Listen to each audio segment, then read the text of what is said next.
Welcome to the Larry Kreider's Leadership Podcast. Larry is the author of over 40 books, the founder of DOVE International, a worldwide family of churches and ministries in 6 continents, and has over 50 years of leadership experience. He and his guests will share inspirational leadership insights from their journey with God. These insights, gleaned from serving leaders in many nations, will transform your life and leadership. For more information on Larry's books and resources, visit LarryKreider.com. Welcome to the Larry Kreider Leadership Podcast. Larry Kreider here. With me today are my friends Philip and Kerina Omondi. Welcome to the podcast. Yeah, thank you. Thank you, Larry. Thank you. I've known you for so many years. I remember meeting you first time, I think was in Kenya. I think it was Kitale region, if I'm somewhere in Kenya, I remember. And we met, and we've been together in so many parts of the world because God's used you in leadership in India. Where have you lived though? You grew up in Kenya, correct? Yes, grew up in Kenya, were missionaries in India. Philip was there for 22 years. I was there for 18 years. Wow. I remember being there many, many times. And you were always, you kept getting degrees so you could stay there and share the gospel and the good news of Jesus. I remember well. And then where did you go after that? After India, we went to Uganda for about 1 year and 6 months. Mm-hmm. And then we are finally here in Canada, in London, Ontario. Yeah. And why are you in Canada? What are you doing there? Yeah, we are basically here. We are here to plant churches. That's our heart cry. Yeah. And, you've had this famous saying you've had for years about God connecting people. Tell us what that is. I want our viewers and our listeners all over the world to hear this statement. This is powerful. Go ahead. Okay, yes. So God connects the right people to the right people for the right purpose. And then Larry Kreider added, at the right time. Mm-hmm. So I'll say the whole thing once again. God connects the right people to the right people for the right purpose at the right time. Right. And that is so true. We've all seen that happen so many times, throughout the world and as we work together in leadership. So talk about your current roles in leadership now and some areas of leadership you were in. And then we're going to ask you questions about how you've learned to be effective leaders. Go ahead. Currently, we are lead pastors of House of Destiny Church in London, Ontario. And that's a church you were in, right? Yes, that's a church we started sometime this year. Originally, we were supposed to start it last year, but then Kerina was still recovering from cancer. Right. So we started sometime this year, and it's really growing. And we are also involved in leadership with DOVE Canada, in the DOVE Canada Apostolic team. Mm-hmm. Yeah. Now, talk about the past. Talk about India. What was your involvement in leadership there? Yes. So in India, we had this amazing International Christian Students Fellowship. I was a leader in that. At one point, I was like the equivalent of a bishop of the whole thing. That's just a terminology. I'm not into big titles, but I was the equivalent of that for that organization. Right. And then we planted a church, and I became like the lead pastor of that church. And Kerina? I was in the same Christian Students Organization. I was involved in the prayer department, so I was the prayer leader for a while, and then I transitioned into assisting Philip with the church. Yeah. Okay. So you have a lot of leadership experience. So let me ask you some questions. Back when you were young, did you expect you'd be involved in leadership? Were you involved in leadership when you were young? Kerina, we'll start with you. How about you? So my personality is basically very shy, extremely shy. So leadership was not in my horizon or in my scope of thinking at all. That's amazing because I would never see you as shy. That's so amazing. Oh, yeah, but Philip knows. That's why he's laughing. He would tell you. I'm very shy. I'm a very shy individual. You've known Philip. He's the outgoing one. So most of the time I piggyback on him, actually. So yeah, that's the way it is. But over the years, I've seen God just develop and do things in my life to show me that I can actually lead. Right. Yes. Yeah. And Philip, how about you? Do you grow up thinking you'll be a leader? Yeah, I was actually a leader at a very young age in school, in like elementary school. Yeah. I was leading the class, and then also in secondary school, I was like a school prefect, like a leader in the class too. Right. So I always grew up knowing like there's some leadership roles I would be doing, you know. So it was nothing strange for me when I got born again, and then I was identified very early to be one of the leaders in that students' organization. Mm-hmm. So obviously you blossomed in leadership when you were in India. That's, you know, where I first met you in Kenya, but you're involved in India. And I mean, today there are people all over the world who look to the two of you as leaders in their lives, servant leaders in their lives. It's been amazing. Talk to us about how that happened. How did you, I mean, right now people all over the world look to you as their leaders. So how did that happen? Give me some examples from India or wherever. Just tell us the journey. Tell us the story. Okay. Yeah. In India, I went to study law, and I met Kerina in law school in India. But the thing about ministry in India, we came together as international students. So we had to be very intentional in embracing people from other cultures. We had to embrace Indians who are not from our culture. Mm-hmm. And then as African students too, we had to go out of the Kenyan group, like the cocoon of being Kenyans.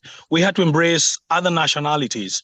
Okay. So it was like a gradual progression into embracing everybody. So that's how we began our leadership role.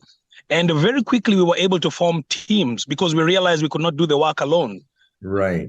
So it was like, and there was also a lot of leadership training within the organization. At every level, there was some leadership training. We would travel for conferences. You'd carry your books and study in a train, like 48-hour journey, but you'd be studying for your exams, going for a leadership training and still studying for your exams. And so there was a lot of leadership training on the job. Because remember, we were there to study and get degrees because our parents sent us there to study. They were paying for our tuition. So we're still doing justice to our studies, but we were also being trained to be leaders in the kingdom. So that's how our story began.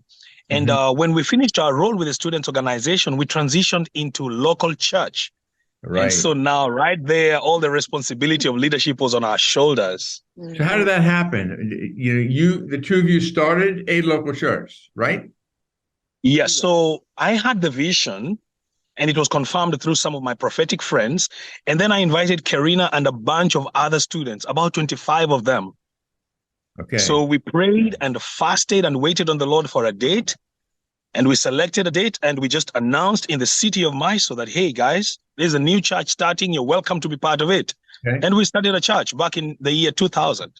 Now, is this before you were married, or were you married by this point? At this point, we were not married by that time. We were just students. We were good friends. We liked each other a lot. At that point, I don't even think we were not even engaged. We were not. Yeah, we were not having even a relationship. We were not dating at all. Okay. So we were just friends at that point. Yeah, yeah. So, Kerina, you ended up marrying the pastor. Is that what happened?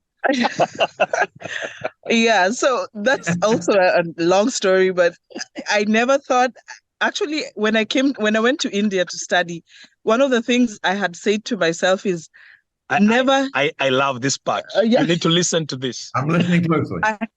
I had promised myself that I will never ever marry a pastor. But God had other plans. I know. But God. And so then, and tell us, you obviously learned to work together. What was that like? And what have you learned over the years about working together? How does it work as the two of you are both leaders in your own right? Go ahead. Yeah. So, like I got a place. I believe God placed us together for a reason and for a purpose. So Philip is the vision bearer, motivated, will go ahead and I mean, he can talk about a vision today and want to start tomorrow. Right. And I do very well, usually under someone else's leadership. So we found ourselves being able to complement each other very well. So, and in my role, I found out many times that I need to be like, kind of the brakes. Sometimes he gets annoyed with me because I think it through, think it out and say, okay, I know we want to go to London, Ontario, and we are still in Toronto. So between Toronto and London, what about the in-betweens? Where are we going to maybe stop over? Right. How are we going to get from point A to point B? So I believe that God always connects, back to that statement. He always connects the right people to the right people. So God connected us so beautifully that we are able to complement each other and support each other in our areas of strengths and weaknesses. But I just want to say that by the time I met Kerina and got engaged to her, Kerina was a leader in her own right. Okay. Because with the students' organization, I was leading the whole team, but Kerina was leading a department. So it was easy for us to just bring to, like synergy, her strengths and my strengths together. Sure. So she's a leader in her own right. So tell me how you were able to connect with so many people, even today, from so many countries. So I meet people in different parts of the world that say, well, it's Philip and Kerina Omondi. They were mothers and fathers of the Lord to me, and still are today. So how did that happen? That started years ago, but how did that happen? Philip, tell me. Yeah, so it's a very intentional thing, actually. It's not by accident.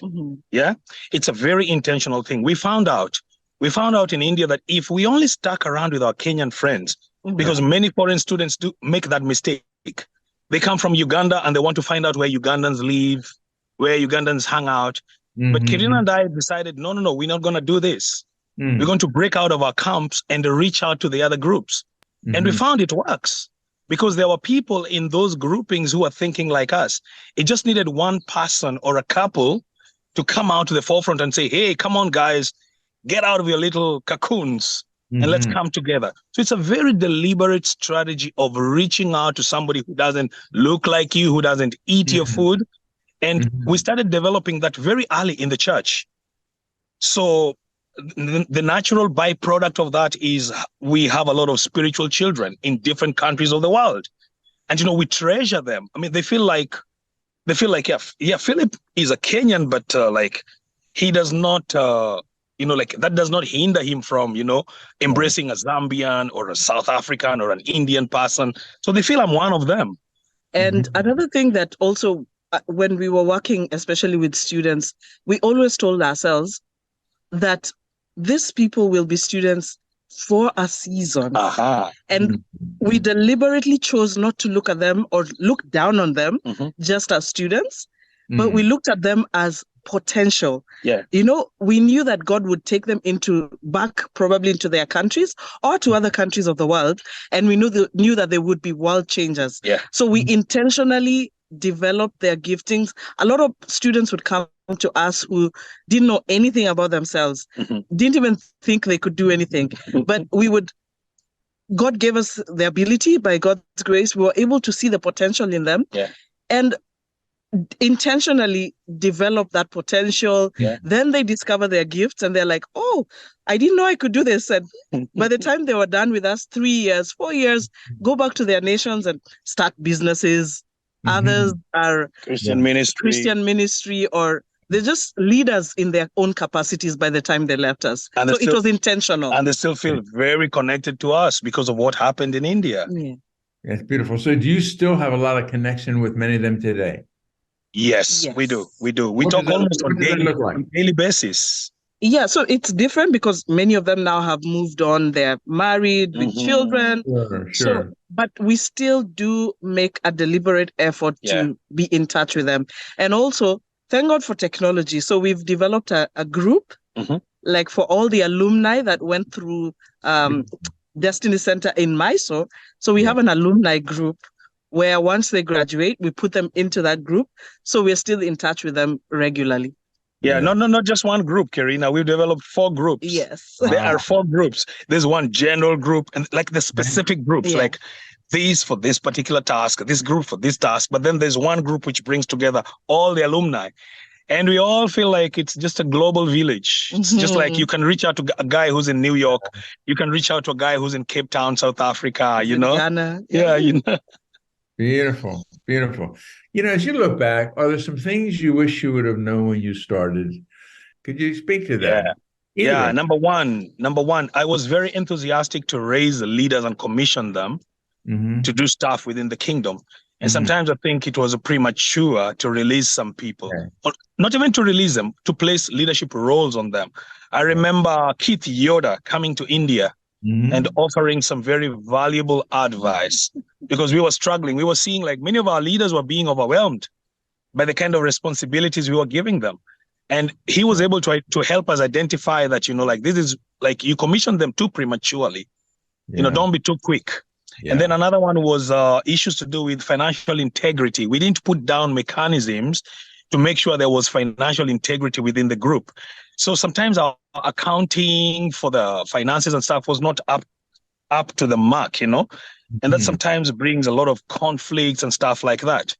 Sure. Can you think of another one? Yeah, so I would think of one mistake I would not go back to is grown to recognize that we need to raise up sons and daughters. Yeah.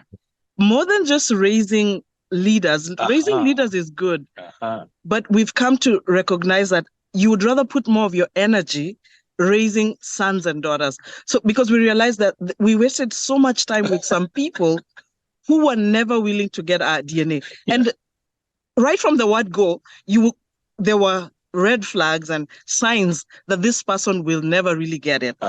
But we still kept on going, wasting a lot of time actually. And getting hurt in the process. But now we realize, you know what?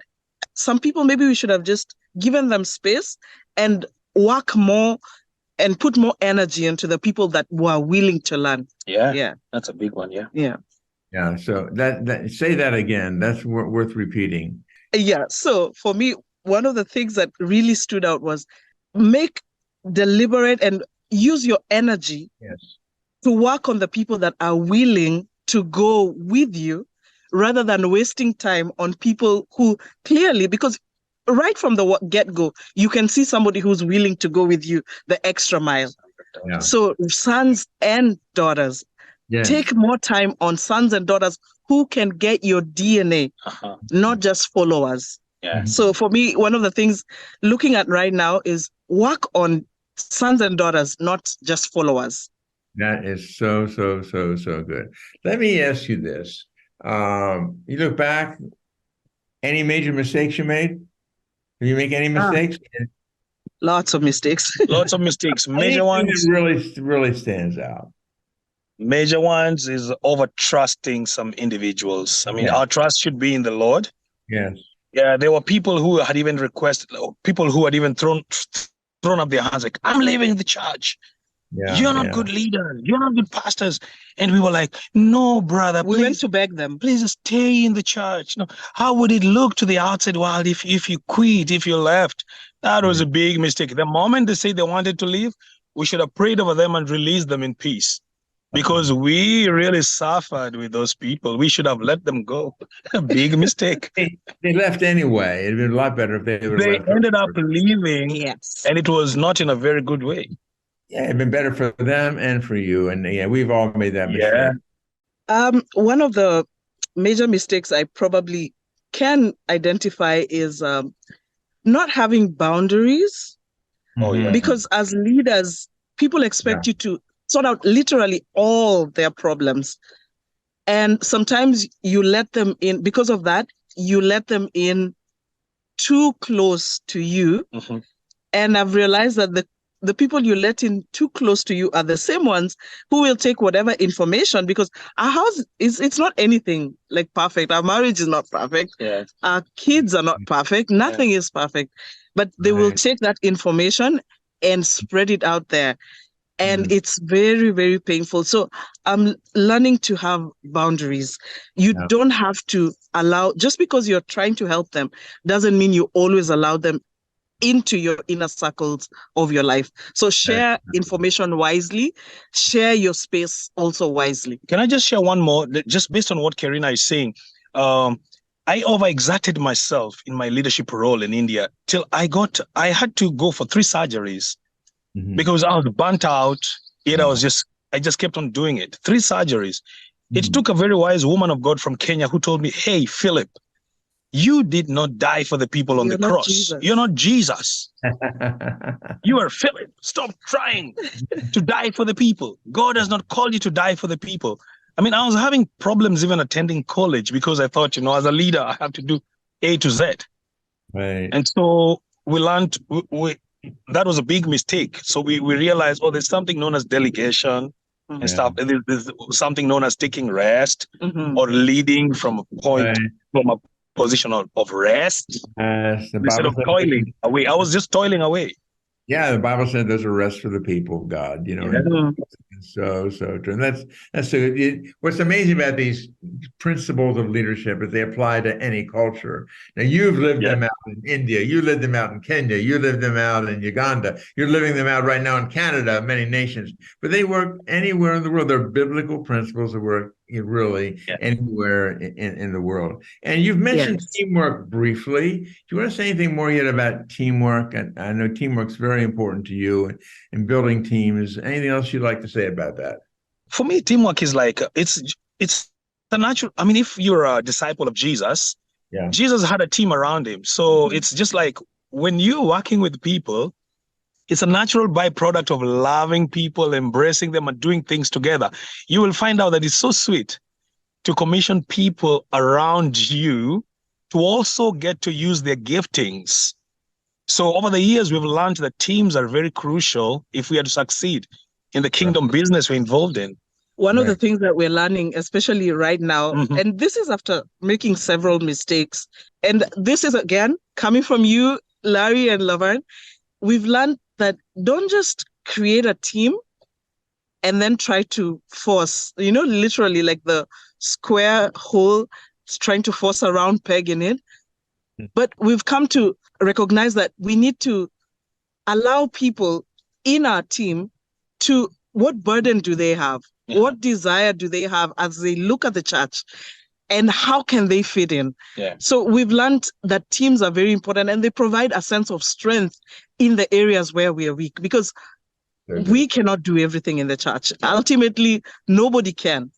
So it's better to invite people to use their strength instead of us trying to create something and then trying to force them to do it. So good. You have such wisdom from your many years of leadership. I mean, it's so good. It's hard to believe we're almost out of time. It's gone so fast. But I want to give you an opportunity yet. And by the way, anyone listening, go to the show notes. If you want to connect with Philip and Kerina Omondi, know more about their ministry, all that's on the show notes. You can check that all out there. But for Philip and Kerina, I want to ask you this yet. If a younger leader comes to you and says, give me advice. Now, you've been leading for many years, 4 countries plus. What advice would you give me? What are some things I should be aware of? A younger leader says to you, how can I be a healthy leader, long-term leader? I'm 72. I still feel called to leadership, just different kinds of leadership. And I know you can be healthy. You know that. But what would you say to someone? I'd like to hear from both of you. Kerina, we'll probably start with you in this one. What do you tell a person who says, how can I be a healthy leader? One thing that stands out for me is that if you want to be a healthy leader, you have to be patient. You can't be in a hurry. You have to take time. Take time, and especially in the place of prayer, before you make any decision. Over the years, I've learned, pray first, no matter how urgent that situation or circumstance seems to be. Because most of the times when situations seem or appear very urgent, the first thing we throw out is prayer. But take time to pray, take time to go to the word, take time to hear God. Because when you hear God, then you don't have to waste a lot of time trying this or trying that. You can go straight to exactly what the person needs. Good. Excellent. Philip, how about you? Yeah. First thing I would actually advise somebody is your private life. Who are you behind the curtain, behind the scenes, where nobody's seeing you? On stage, we're all very good. But who are you behind the scenes, behind the curtain? That will determine your longevity in ministry. That's so good. Yeah. Very good. Well, Philip and Kerina Omondi, now from London, Ontario. So good having you on. And we want to have you back as, in the midst of walking in leadership, fulfilling God's call, you got hit, Kerina, with cancer.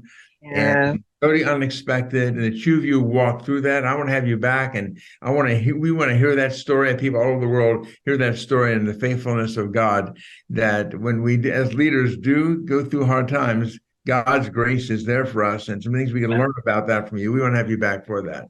So thank you, Philip and Kerina, for being on the podcast today. Thank you. Thank you for the opportunity. For having us. And to all of our listeners, as we close out today, over the last few months, we've been giving you opportunity to ask questions. We call it Ask Larry. If any questions you want to ask me, and I'm going to pick up one of those questions today, and some of these podcasts will continue to answer these questions. You can go on the show notes. It says Ask Larry. You can ask me any question you want. The question for today is, what is one question most people ask you? That's a great question.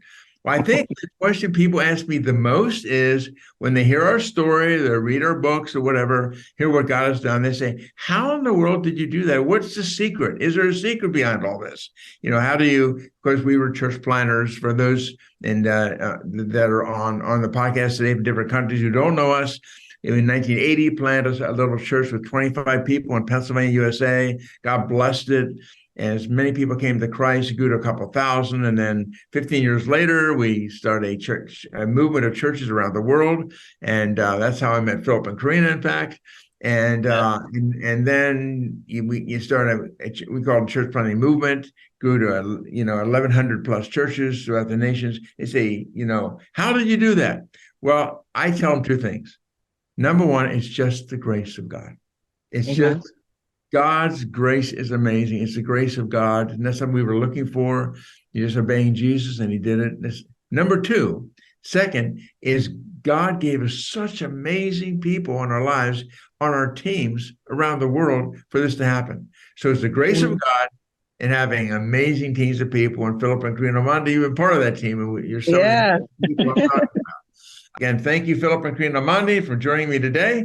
And thank you for everyone around the world for joining me for the Larry Kreider Leadership Podcast, where we make these small changes that can make massive differences in our lives and the lives that we serve and the lives that they serve for the kingdom of God to grow. God bless you. Look forward to seeing you again next week. Thank you for listening to Larry Kreider's Leadership Podcast. If you want more information about any of Larry's books, daily devotionals, small group resources, or any other teachings, go to larrykreider.com.